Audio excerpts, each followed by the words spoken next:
Well, in his first interview with international media since being removed from power, he tells me, that is Imran Khan, how he believes the United States interfered to have him ousted. On the 7th of March, Becky, Under Secretary of State in the US, who's responsible for South Asia, a meeting between our ambassador in Washington. He tells our ambassador, in an official meeting, there are note takers on both sides. He tells the ambassador that unless you get rid of your Prime Minister Imran Khan in a vote of no confidence, which, by the way, hadn't been tabled as yet, but he seemed to know about it, he said, unless you get rid of him, Pakistan will suffer consequences. And then goes on to say, of course, if you get rid of him through the vote of no confidence, all will be forgiven. Such arrogance, apart from anything else. By the way, Becky, this guy should be sacked for bad manners and sheer arrogance.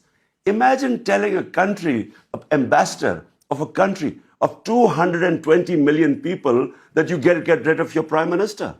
So this is where it started. The next day, this vote of no confidence is tabled in our parliament. I put it in front of our cabinet. The cipher was read out in the cabinet. There are minutes of the cabinet. Then I presented it in our National Security Council, where all the service chiefs were present.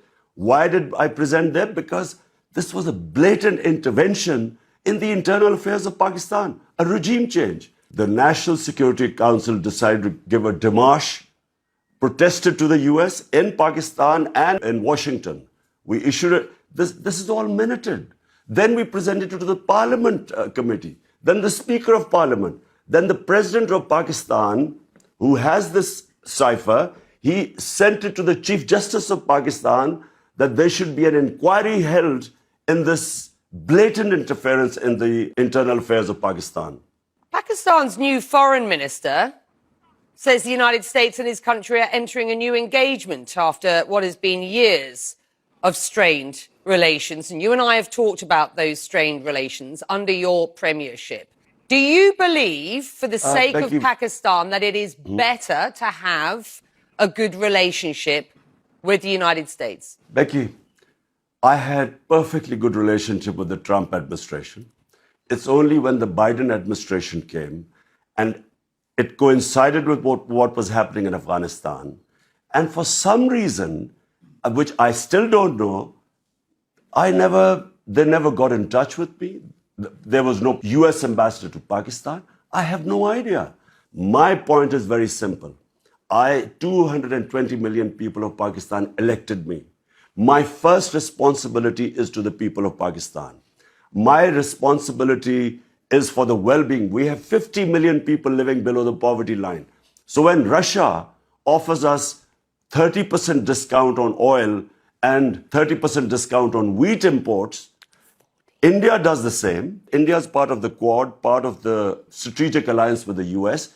India imports oil from Russia, but for some reason, this was taken against me, as if I was being anti-US or anti-American. Before this happened, before this meeting with Donald Lu and our ambassador, the US Embassy was calling members of my party who were some of the backbenchers who were not happy.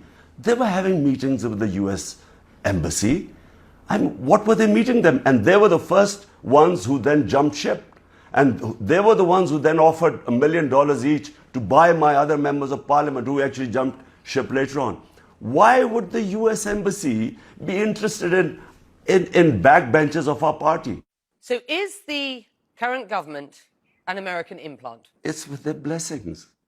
And, you know, the painful thing, Becky, is not just that everyone, we all call it imported government. But the worst thing is there are a bunch of criminals. For 30 years, these guys have been plundering the country. 60% of the cabinet is on bail. You were in Russia meeting President Putin the day he announced the war in Ukraine. The optics didn't and don't look good. This visit was planned a long time back, and all the stakeholders in Pakistan were on board. The military wanted hardware from the Russians. We wanted oil. There was a gas pipeline which was which was being negotiated for the past 6 years before my government came in. So this trip was planned a long time before. How would I know that the day I land in Moscow, President Putin decides to go into Ukraine? I wasn't supposed to know that. Do you regret that? I would regret if all this, if we had known about the invasion and then I had gone in, I guess I would have regretted it, because I do not believe in military solutions. I have opposed all military ways of achieving political ends.